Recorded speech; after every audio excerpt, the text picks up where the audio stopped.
Why your financial future depends on who you surround yourself with. Imagine this. Two people graduate from the same school, same degree, same starting salary, same city, 10 years later.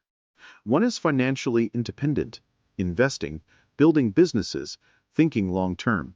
The other is living paycheck to paycheck, overwhelmed by debt, stressed about money, and wondering what went wrong. What happened? It was not intelligence. It was not luck. It was not even opportunity. It was proximity. The people they surrounded themselves with quietly shaped their beliefs, their habits, their risk tolerance, and ultimately, their financial future. And here's the part most people do not realize. Your net worth is not just a reflection of your work ethic. It is a reflection of your environment. Today, we are breaking down exactly why your financial future depends on who you surround yourself with, and how to use this principle to completely change your wealth trajectory. Let us get into it. The invisible force shaping your finances. Most people think money is math. Income minus expenses. Investments times time. Interest compounded annually. But wealth is far more psychological and social than mathematical. Humans are wired for conformity. We adjust our behavior based on what feels normal in our environment. If everyone around you spends their entire paycheck, avoids talking about money, weighs investing is too risky, thinks wealthy people are just lucky, that becomes your subconscious baseline. Not because you agree, but because it feels familiar. And familiarity is powerful. Your brain prefers belonging over wealth. Your standards become your ceiling. Here is a simple but powerful truth. You rarely outperform the standards of your closest circle. If your friends negotiate salaries, track investments, discuss business ideas, read financial books, talk about ownership, then growth becomes normal. If your circle holds money conversations, complains about taxes, spends on status, views budgeting as a restrictive, then financial stagnation feels normal. Scary. You do not notice it happen. It feels like this is just life. But your standards quietly become your ceiling. Beliefs are contagious money. Beliefs spread like viruses. Let us compare two environments. Environment A, starting a business is too risky. You need money to make money. Investing is basically gambling. 6 figures is unrealistic.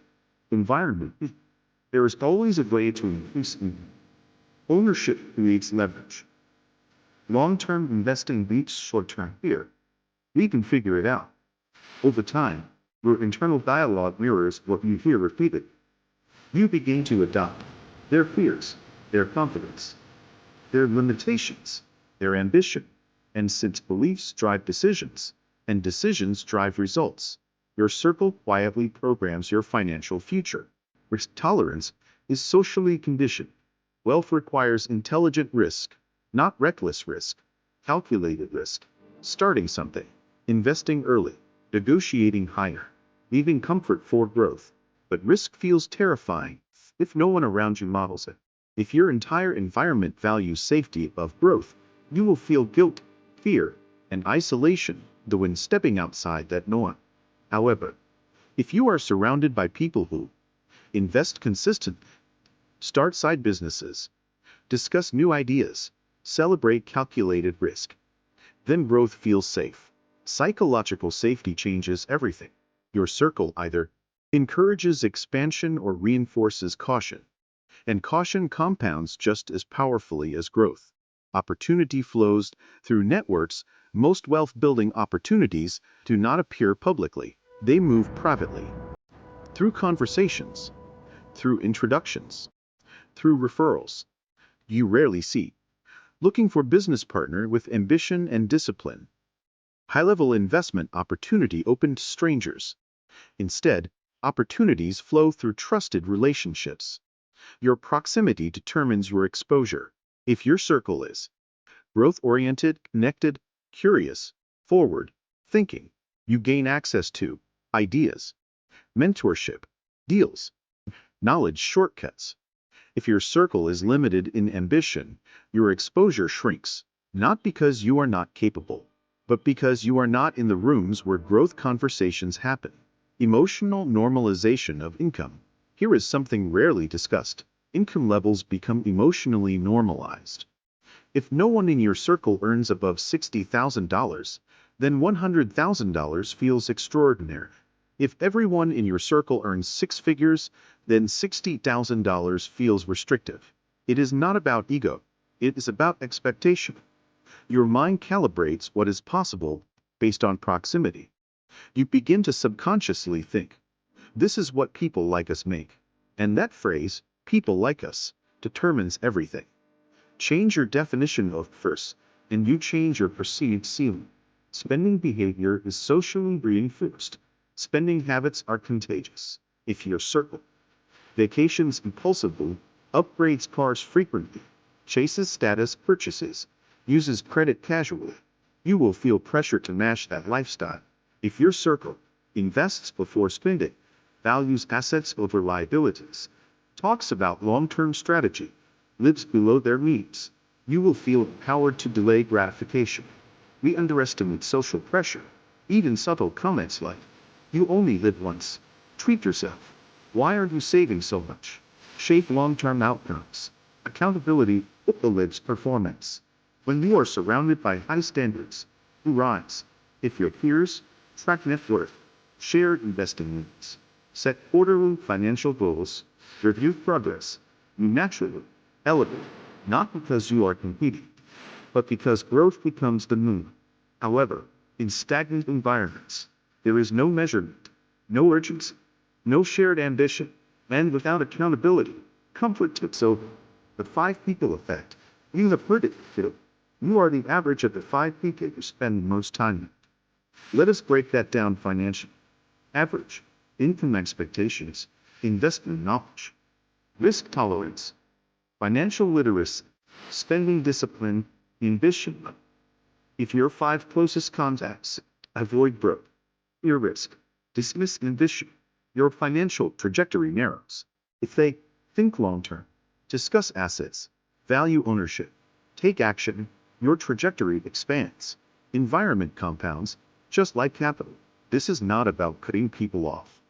Let us clarify something important. This is not about abandoning friends or family.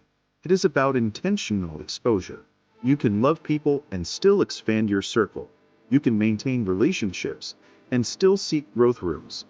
Growth does not require isolation. It requires addition. Add mentors, builders, investors, thinkers, creators. You do not replace your circle. You upgrade your environment. Practical steps to upgrade your financial environment. Here is how to apply this immediately. 1. Audit your conversations. For 1 week, notice how often money is discussed, whether it is framed as growth or struggle, whether ideas or complaints dominate. Awareness is step 1. Join growth-based communities, entrepreneur groups, investing clubs, professional networks, online masterminds. Proximity does not have to be physical. Digital rooms count. 3. Increase financial input. If your environment lacks wealth conversation, supplement it. Books, podcasts, interviews, financial newsletters. You can expand your circle virtually. 4. Seek one level up. Find people slightly ahead of you. Not unreachable celebrities, but people one chapter ahead. They stretch you without intimidating you. Identity expansion. Here is the deepest level. Your circle influence is your identity, and identity drives behavior. If you identify as someone bad with money, someone who just survives, someone who does not take risks, your results follow. But when your circle models strategic thinking, ownership, mindset, long-term planning, calculated courage, you start to identify differently. I am someone building assets. That identity shift changes everything. The compound effect of environment. Money compounds. So does environment. Every conversation, every exposure, every modeled behavior, small shifts in influence create massive long-term divergence. Two people, same start, different rooms, different outcomes. Your circle is either expanding your possibilities or quietly shrinking them. Ask yourself honestly, who do I regularly talk to about money? Are those conversations growth-focused? Who inspires me financially? Who reinforces limitation? What rooms am I not in that I should be? Do not judge, just observe, because once you see it, you can change it. If this resonated, here is your takeaway. Your financial future is not just about working harder. It is about choosing better rooms. Wealth is built in ecosystems. Upgrade the ecosystem, and your results will follow. If you found value in this, hit like, subscribe, and share this with someone who needs to hear it. And remember, your environment compounds. Choose it carefully. I will see you in the next one.